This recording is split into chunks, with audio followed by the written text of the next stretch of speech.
You want to support Roland Martin Unfiltered? Be sure to join our Bring the Funk fan club. Every dollar that you give to us supports our daily digital show. There's only one daily digital show out here that keeps it black and keep it real as Roland Martin Unfiltered. By going to RolandMartinUnfiltered.com, you can make this possible. A lot of people are talking about what took place in Morehouse College on Sunday when Robert Smith, the richest African-American in the country, said he was going to pay off all the debt for the Morehouse class of 2019. They're estimating that could be around $40 million. Now, what's really interesting to me is seeing these people write these columns saying, oh, is that right? Is it fair? Or is really not that major of a deal? Or I saw one piece by Splinter saying, well, this is not really a heartwarming story. All y'all can go to hell with that BS. Here's the deal. There's $1.5 trillion in student loan debt in America. That's more than we owe for cars, credit cards, and second only to mortgage debt. Now, April 2019, the Wall Street Journal showed that the median HBCU alumni had roughly $29,000 in student debt by the time they graduated, at 32% higher than the median for students from other four-year schools. Now, you might say, well, we're about to talk about college debt. Actually, we are not, because I want to actually have a different conversation. And this conversation I want to have deals with the issue of, are we making right choices for where students go? Two, are these students making the right choices when it comes to majors? Let me unpack this. One of the reasons why I want to talk about this here, because when I was reading one of the stories about the Morehouse students, one of them said that before graduation, he was looking at owing $200,000, and he was a sociology major. So I'm reading the story, and I'm going, you're a sociology major. So what job does he plan on getting when he graduates? And what is the earning potential of that job over the course of 10, 20, 30 years? And if you factor that in, why would you go to Morehouse? Because it's private. Now, a few years ago, New York Times had a story about this young lady. She went to Ohio Wesleyan. She incurred about $150,000 in student loan debt. Her parents could not qualify. First of all, they made too much money to qualify for federal financial aid, so her parents took out private loans. The story talked about her working a couple of jobs and trying to make ends meet, and she was just angry and upset because she majored in English. Her plan was to be an English teacher. So I'm reading the story, and I'm going, why in the hell did you go to a private school to be an English teacher? You get $150,000 in debt. So I got one more story so you can understand this. And that is, I was hosting a panel at the Howard Theater in 2016. And we're on the panel. So a brother jumps, no, I'm sorry, it was in 2012. Brother stands up and he says, I'm not going to vote for Obama because it's student loan debt. And we're like, what the hell they got to do with voting for Obama? The brother says, I've got almost $200,000 in student loan debt, and I'm never going to be able to pay it back. I said, okay. I said, what is it that you're going to college for? I want to be a university professor. That's what he says. I go, okay. I said, well, where'd you go to school? He says he went to Xavier in Louisiana, in New Orleans, for his undergrad. He went to Xavier for his master's.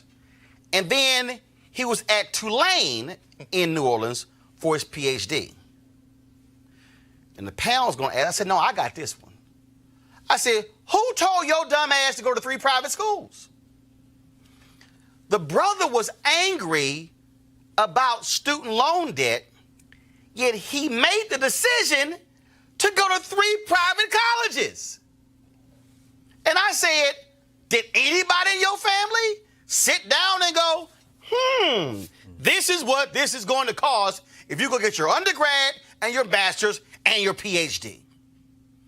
He goes, no. I said, well, then that's your problem. Sit your ass down. And the reason I was saying that, folks, is because we don't have real, honest family conversations about these things. What we've done in America is we've created this whole scenario where, baby, you can go to any school you want to go to. No, you can't. You go on to any school my money could send you to. Now, I was going to wear something else today, and I purposely wore my Texas A&M jersey. Do you know why I'm wearing the Texas A&M jersey? Because that's where I graduated from. Do you know why I graduated from Texas A&M University? It's because my brother was at Texas A&M the year before I was. Why did I go to Texas A&M? Because I, being a smart damn high school senior, said, my brother is in front of me.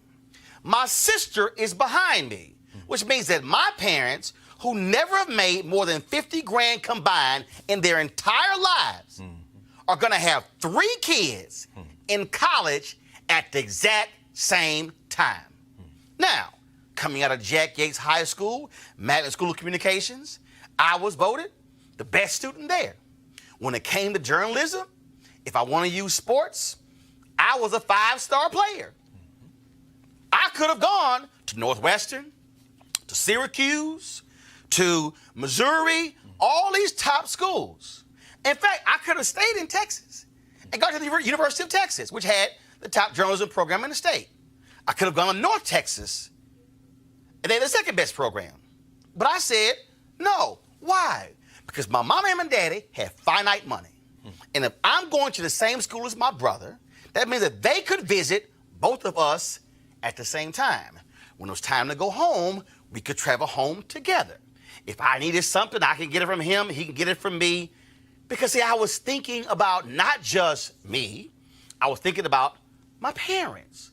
But also, you ask, well, you could have gone to a private school in Texas. It was the same reason. We didn't have the damn money. Yes, I could have gone to Houston-Tillerson private HBCU in Austin, but it was private. I could have gone other places. But I was thinking, and I said, first, I'm going to get a job anyway. It doesn't matter the particular university. I had no allegiance to a university because my parents never went to college. So my brother was first-time college person in our family. Hell, I was number 2. So it wasn't like mom and daddy went to this school, so I'm going. No, it was because I had to make a financial decision and as to how it's going to impact my parents and later impact me. So by going to a state school, what I owed was a far less than my friends who went to private universities. That's the conversation I want to have right now. I'm going to bring in Brittany Broadwater. She is a co-founder of Tenacity, a college, a tech company that deals with helping to find money for folks who are trying to go to school and these issues. And Deborah Owens was also America's Wealth Coach. Deborah, I want to start with you on this, and I'm glad Greg is here as well because being a university professor. Because, Deborah, this is the thing that drives me absolutely crazy when I hear these whining-ass students, and I totally get, and I agree that college education the tuition has exploded. It costs way too much money. It has turned into a game of the haves and the have-nots. And it was much cheaper, obviously, when I graduated, went to college in 87, finished in 91. But the fact of the matter is this, Deborah. We have people who are making idiotic decisions as to where they're going to school, and they're not sitting down and running the numbers and saying, what is going to be the impact, not just on me paying it back, but the hardship on my family when it comes to, because they largely co-sign on these loans. Your thoughts? Well, we've talked about this often on your show, and the reality is that college is a financial decision. And what we've created really is, to your point, is this middle class nirvana, my child can go anywhere. No, your child can't go anywhere and your child shouldn't go anywhere. And so the first thing that parents need to do is to have a conversation with their children about what the family's financial situation is, and really determine, as you did, Roland, where can they get the best return and value on that college education for their specific child. And I would almost submit to you that not all children should attend college right out of high school, because in many cases, they're not mature and they really don't know what they want to do. And if that is the case, then probably looking at a community college or something that is not going to cost as much for them to find what they can eventually excel at may be a better route.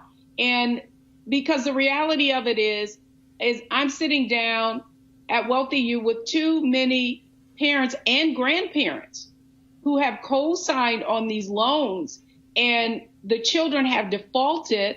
And now when they can least afford it, they're still paying back those school loans because, as you know, school loans, a federal student loan debt is one of the few debts that you cannot charge off in bankruptcy. Brittany, I want to bring you in here. And again, I'm not trying to throw water on people who want to go to an Ivy League school or a private school, but my problem is that people are not thinking about the economic impact on them and their family. If you want to be a teacher, you have to say, this is what a teacher earns. And if I'm going to a private school versus a state school to be a teacher, the reality is, whether I go to the state school or the private school, it's really not going to make that much of a difference when it comes to the classroom. But I got to factor in the difference between owing 50 or 60 grand and 150 grand. Sure. Yeah, absolutely. But I think we have to really think about where all of this starts. And it really starts at what we in the academic space call the college knowledge gap, which is just like any other information gap. It's where in 6th grade, if you are coming from a community that is very familiar with college and how college and financial aid works, then you are starting to be groomed to think in that way in 6th grade. But if you are a community that is disproportionately affected by the college knowledge gap, which would be low-income students, first-generation students, Native American, Native Hawaiian, then you don't have access to that same information. You don't have somebody in your household who has necessarily gone to college and is familiar with this financial process. Yep. And you're also affected by the system, where you are probably going to a school that has 498 students for every one counselor, versus somebody in a different community that may have 250 students for every counselor, right? So all of these factors are leading to this college knowledge gap, and it affects not just the students, but also the parent, right? Because if I'm a student who's in a low-income area in the first place, it's likely that's where my parents came from, and they don't have the knowledge themselves. And so really, as a country, that is where we should be focusing our resources and closing this college knowledge gap. Greg, when I mention the majors, that's what drives me crazy. when I talk to my nieces or I meet people, and they say, I'm going to major this. I go, no. What are you planning to do? Right. Then they say, well, no, I'm going to major. I say, no. What are you planning to do? Like, what job does that major lead to? Because for me, and I said when I was speaking at Stanford, one person got mad. I didn't give a damn they got mad. I said, let me be real clear. College is about getting a sheet of paper. Right. Now, I said, this is no disrespect on anybody who's a professor or all the other sort of stuff. I said, I don't want to hear none of that stuff about what you learn. I said, no. This is to get a sheet of paper to be able to say, when you go get a job, have you graduated? Yes. I have had numerous jobs. I have hired numerous people. I have never asked for somebody's proof of graduation. And I ain't never asked for a transcript. So the deal is, it's a sheet of paper. It's true. Well, Roland, you know, a college degree in some ways is like a driver's license. It's no proof of whether you can drive or not. It's proof of whether you pass the test. First time I got a chance to hear Sonia Sotomayor up close, some students at Howard Law asked her, what would it take to be a Supreme Court clerk? She said, you need to read and write beautifully. You know, I'm of this opinion. As somebody who was first in my family to go to college, went to Tennessee State University, and no TSU, no me. Really, seriously, very low tuition. I worked my way through till I got a scholarship. State institution. Absolutely. Those guidance counselors, the white ones told me, oh, why don't you go? I wanted to go to the black school because I was in the marching band. It was the black guidance counselor at Hillsborough High School that said, you can go there. And it was, my point is this. You could have been a history major at Texas Southern or Prairie View, and you still be standing there. Why? Because your skills, you brought that desire with you to Texas A&M.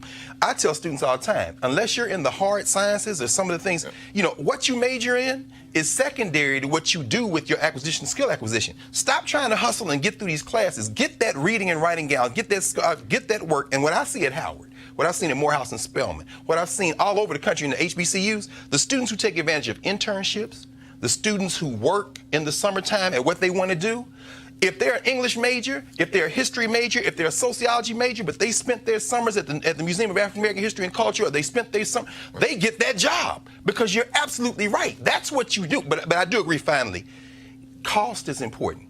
Do your first 2 years at a community college and transfer into that public HBCU, or get that high GPA and flip it. But if you don't have advice, you're absolutely right. You're going in with blind. Hey, Eugene, go ahead. So I'm actually a product of this. When I was in, senior of high school, I was dead set on going to University of Delaware. Dr. Craig and Mrs. Craig said, "Listen, you have." Okay. Where were you living? I live in Baltimore. You in Baltimore? You plan to go to University of Delaware? I wanted to go for what? I loved it. Yeah. I loved the campus. Well, okay, got it. Okay, got it. Okay. But the conversation that we had is this: you can go to Penn State where they met. We'll pay for it. You can go somewhere in state. We'll pay for it. But you go to University of Delaware, you're paying for it. And I looked at that and I said, well, at the time it was about $35K before housing, room, board, or whatnot. And I said, well, you guys can go ahead and pay for this Penn State. No. But I'll ask again. But you want to go to University of Delaware? Why? Well, I like the political science program, and I was going to minor in econ. At the time they were building a mock NYSC floor. Okay. That I thought was absolutely gorgeous. But I was a young, dumb, high school senior, salutatorian, thought I knew everything. And so that was the conversation that we had. But I did have, that parental guidance to steer me to a state school where, costs are probably dramatically lower. Is he different? But the other thing is this. I do think at some point in the country we have to have a conversation about what's driving these high college tuitions. I mean, college tuitions rising. No. Hold on. We're gonna have that conversation, but I ain't having that right now. Right. I'm trying to stay on here for a reason, because what happens is anytime we have this conversation, we want to flip to that one. I don't want to flip to that yet. Right. I want to come back to Brittany and Deborah on this one, because what I'm trying to get us to do is to begin to sit down with people and have real discussions, Deborah. Have real discussions about, look, I know for whatever reason, okay, you're a young black woman and you want to go to Spelman. But the reality is this: we may be able to get you through 2 years at Spelman. But what's going to happen is your third year is going to be economic hardship.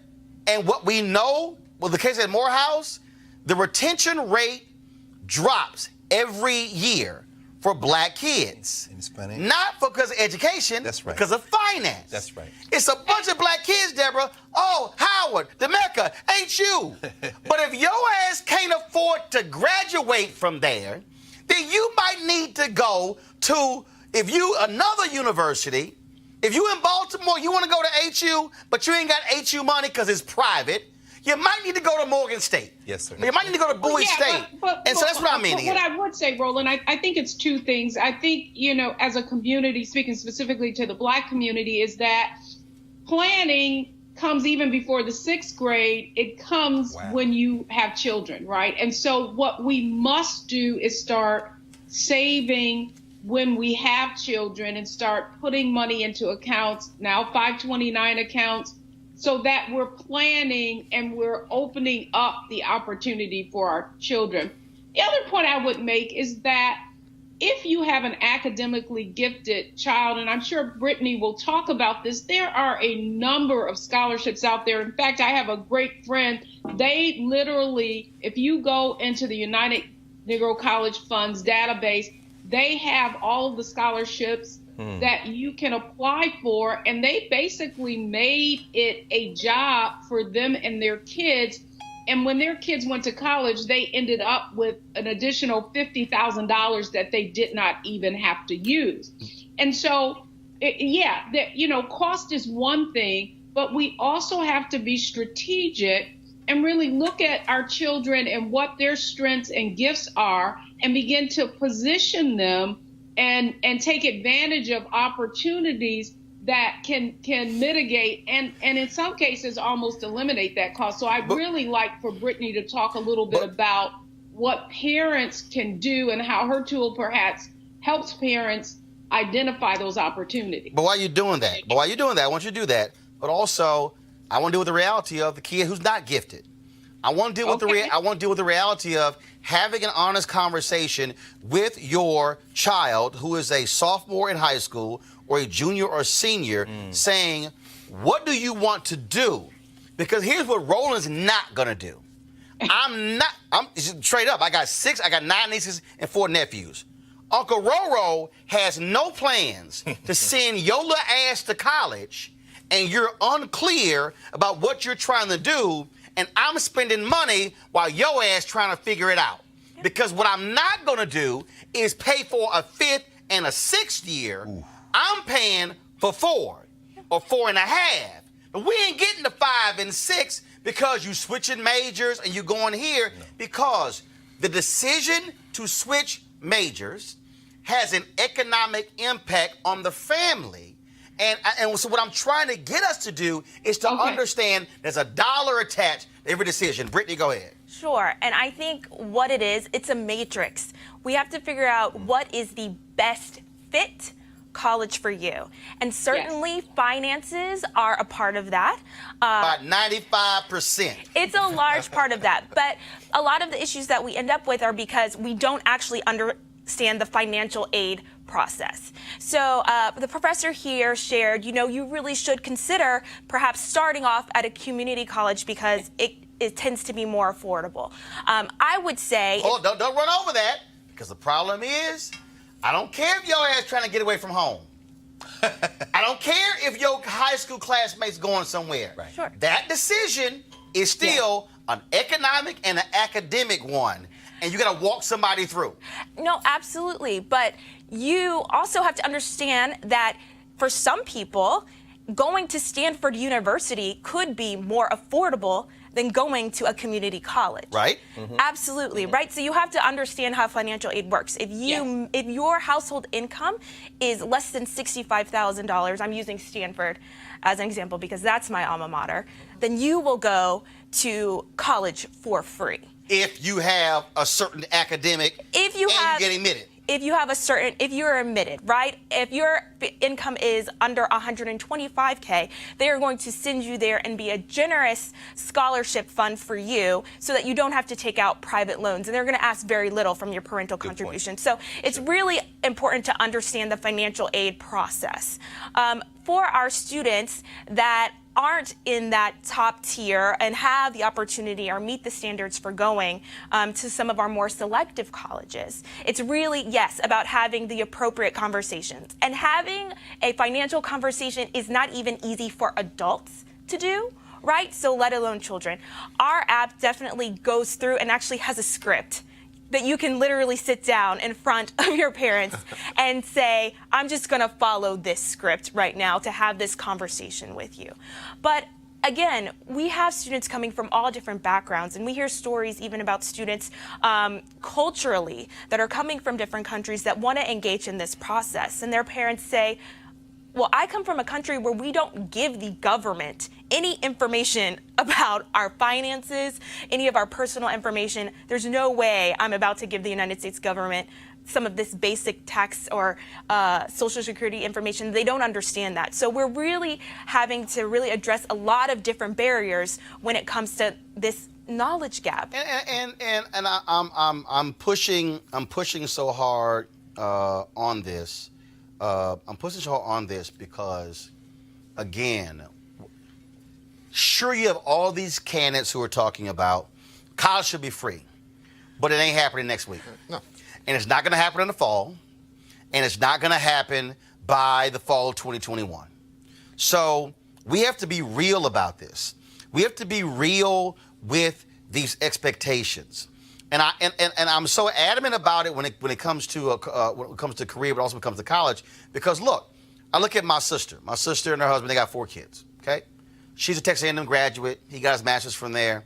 I'm an A&M graduate. My brother's an A&M graduate. My wife's sister's an A&M graduate. I've got several cousins. So there are probably at least 10 black Aggies, which is rare in our family. They've lived in College Station, okay? Their 4 kids were raised in the Texas A&M ecosystem. The first one, did she want to go to A&M? Yes. Baylor University, private, offered a hell of a lot more. Her ass at Baylor. Right. The second one wants to major in business. Applied to the Mays Business School. A&M accepted him. Not much money. Seton Hall threw a crazy package at him. He in New Jersey. In Jersey. The third one wanted to get her undergrad and master's at the same time in architecture. Texas A&M only offered 1 degree. Again, it was, I want to do this, not undergrad and get my master's. A&M went off the list. It was down to Howard, Virginia State, Penn State. She went to Howard first, fell in love, I'm going to Howard. Now, me personally, she made a mistake. Why? Because I would have said, no, you're going to go visit the other 2 schools as well. Sure. Then, what? No, here's why. And what's the financial numbers? Now, granted, my brother, my sister and her husband are going, hey, we got to figure this thing out. But I'm still looking at dollars and cents. Now, fine, you fell in love with it, but I still look at economically, how does it impact? Now, if a parent says, we're going to bear the brunt of the cost, I'm cool with that. I'm speaking of a lot of our folks who don't, first of all, have 2 parents with 2 incomes, who have to make those decisions, Greg. And I want us to learn to, like your parents did, who could have sent you anywhere, to be honest, but they said, look here, Eugene, we cutting the check. So how you feel is one thing, but we also cutting the check. Greg, go ahead. Well, very, very interesting. Brittany, what you raised, that word is very important. It's a matrix. So let's say that she picked Howard for this architectural dual. The network Howard has means that if she goes through that architecture program at Howard, she gets in the front of the line of architectural jobs in Jamaica, Nigeria, Brazil. I've seen it with my own eyes. Same thing for a lot of HBCUs. Engineering, North Carolina A&T.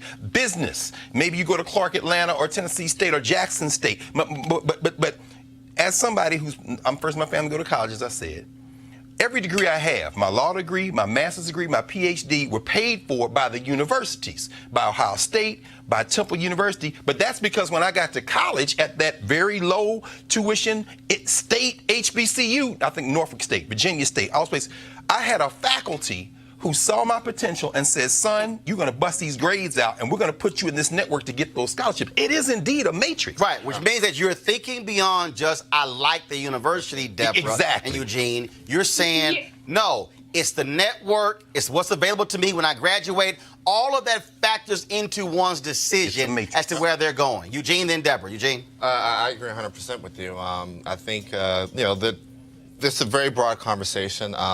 But I think, when it comes to college seniors, college juniors, when you're, prepping for the PSAT, when you're prepping for the SAT, part of the conversation leading up to college needs to be that cost. And, I'm looking forward to playing around with tenacity to see how we can, help have that conversation. And see, Deborah, this is, I got some fool on YouTube called Class saying, your panel is full of elitists. See, this is the problem when you got arrogant-ass people who know what they're talking about. I am a super elite. Well, didn't have 2 pennies to rub together. My elite is intellectual. All right. Son, you better get at me another day on that. Right. And I'm an HBCU professor, which means I don't make the money my colleagues at Stanford. Yeah, give me his app. We can deal, brother, right after this. Because, see, my deal is, I already said it, I had 2 parents who didn't go to college, who never made more than 50 grand combined, had 5 kids. So you can go to hell trying to say who's an elite and say you want to criticize. But the bottom line is, what we're trying to do with this here is to impart knowledge and wisdom that we also learned and went through,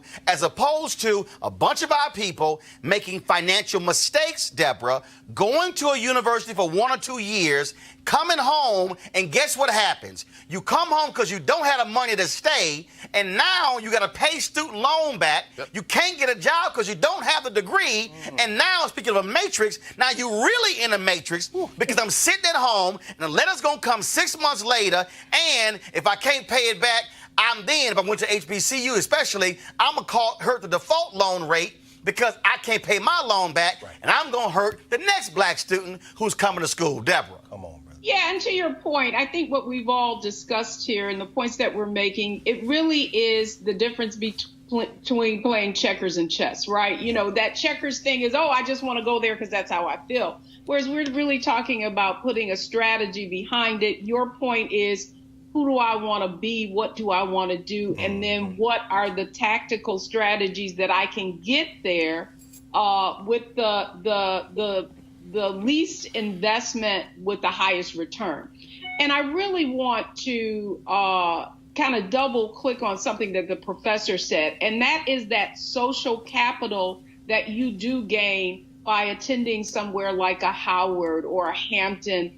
It's very important that you leverage those networks. So even then, not all of our kids have that social capacity, right, to really leverage that. So that's one of the other things that you want to look at. You know, what are you majoring in? How does that higher education, that university really have a track record of helping students move beyond college and into opportunity? So it all fits together. But to the point that we're making is, you cannot just make a decision from emotion or allow your children to do it.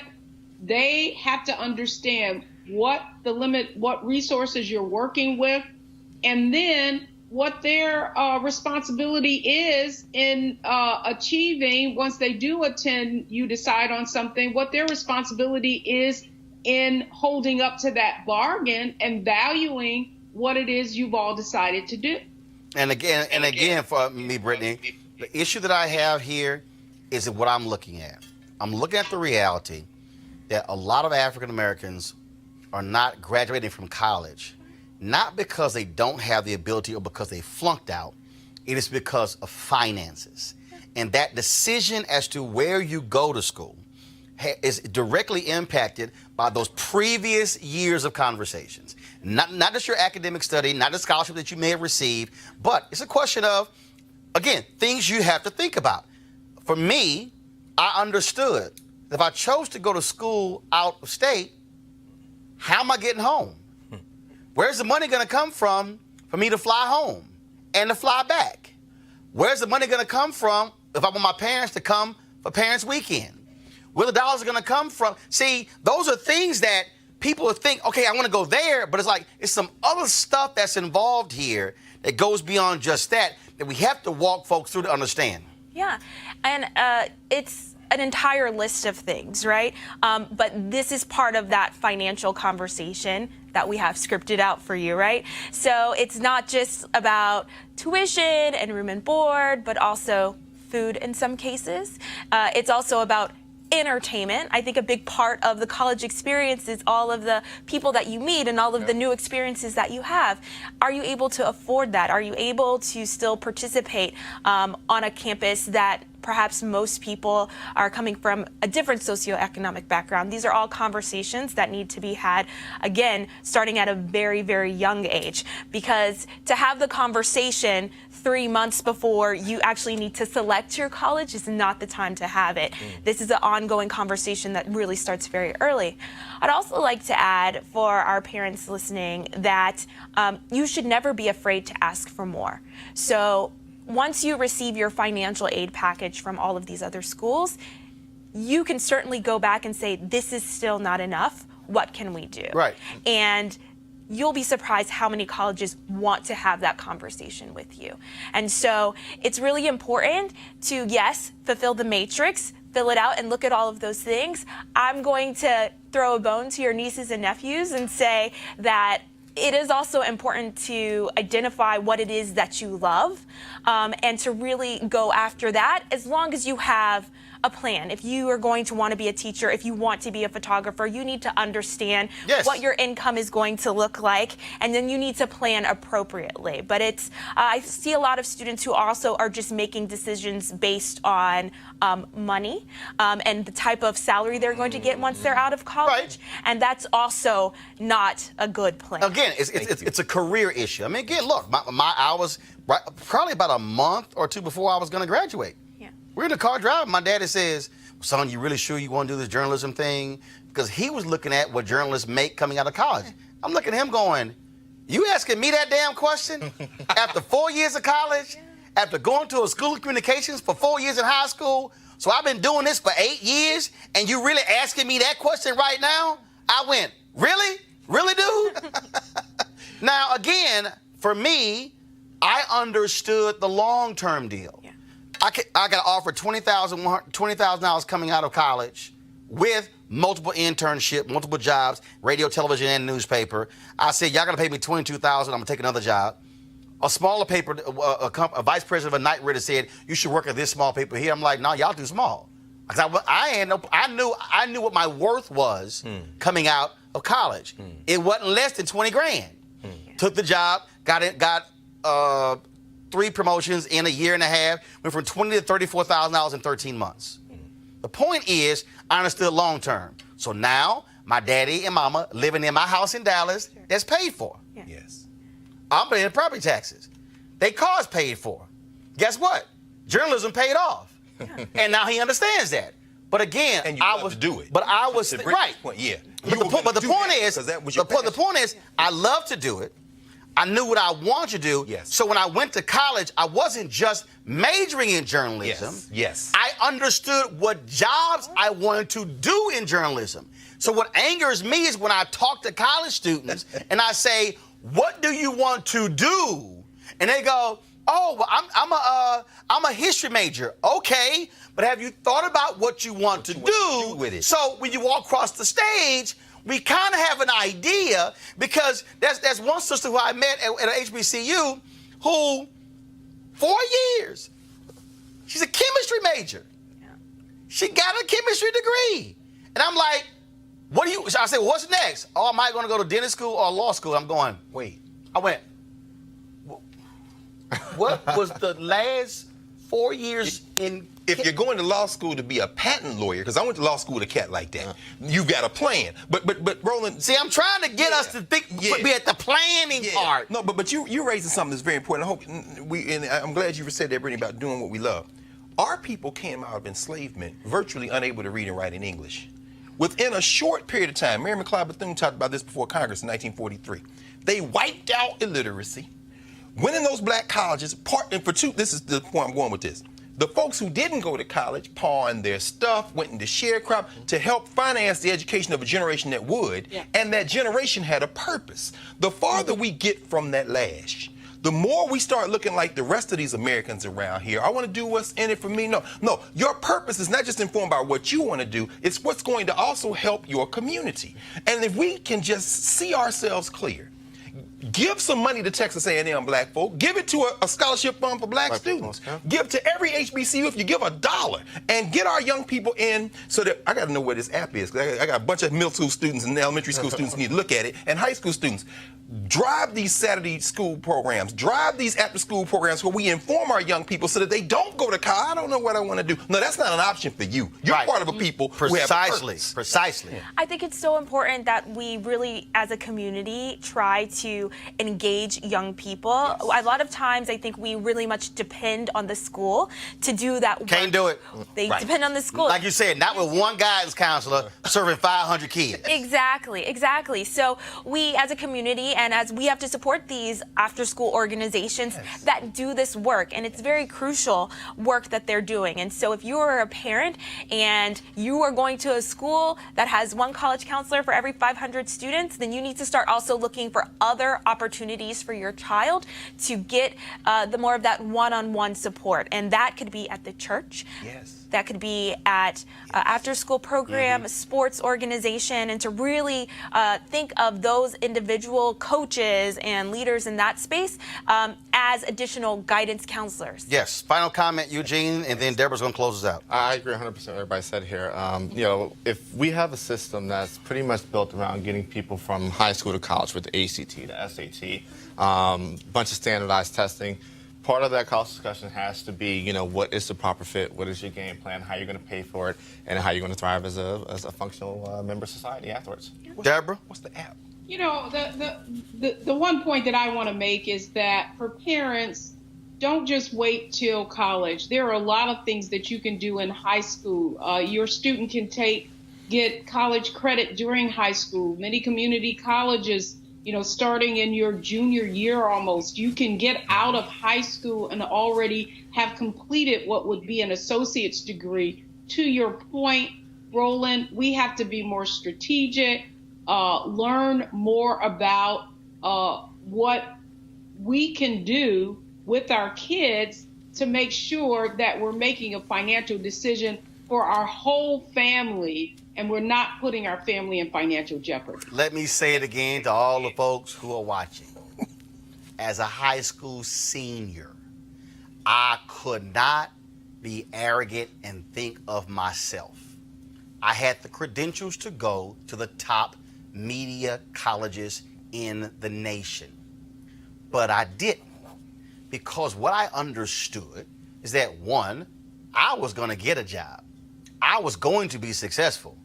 I came out of college as the #1 student there.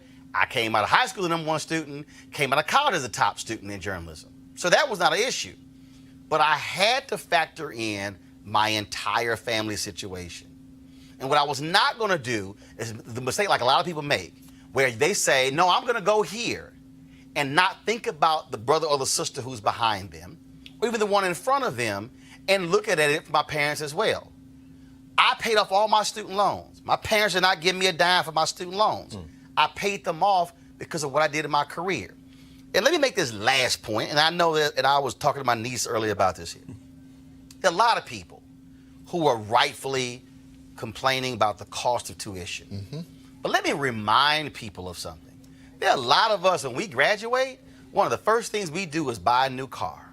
And when we go buy a new car, and it costs $25,000, $30,000, $35,000, you know what you're doing? You're taking a loan out. And you got to pay it back in 5, 6, now they got 7 years, and now you got a high interest on it as well. The way I looked at my college education was the same way I looked at buying a car. I was actually taking loans out to invest in me, and the payoff was what I did after college to pay those loans back. Now, it's a different conversation if you have student loans that amount to buying a S-level Mercedes or buying a Rolls Royce. It's a different conversation. But what I'm saying is this here. I didn't necessarily look down on $30,000, $50,000, or even $75,000 in student loans, because I looked at that as what gave me an opportunity to be able to be successful in life. All I'm saying is we have to change our thinking. And again, for those who y'all think I'm talking crazy, mom and dad never went to college. Come on. Never did. Both high school graduates of Jack Yates High School. But I knew how to read. I knew how to talk to people. I knew how to talk to people who had already been there. I gleaned knowledge from all those sources, which made it easy for me to be able to go through this process. And that's why we want to do this show, because we're trying to help people make better choices, because we don't want our folks to be behind again. It simply can't happen. Is the Black Choice Town Hall event. There was an elementary school in Atlanta, folks. This is a black elementary school. 5% of the school's students were reading on grade level. I'm gonna repeat that. In Atlanta, 5% of the children were reading on grade level. So you then have to ask the question, what's gonna happen when they're in middle school? What's gonna happen when they are in high school? Will they ever be able to catch up? Will they be consigned for the entire life of being behind?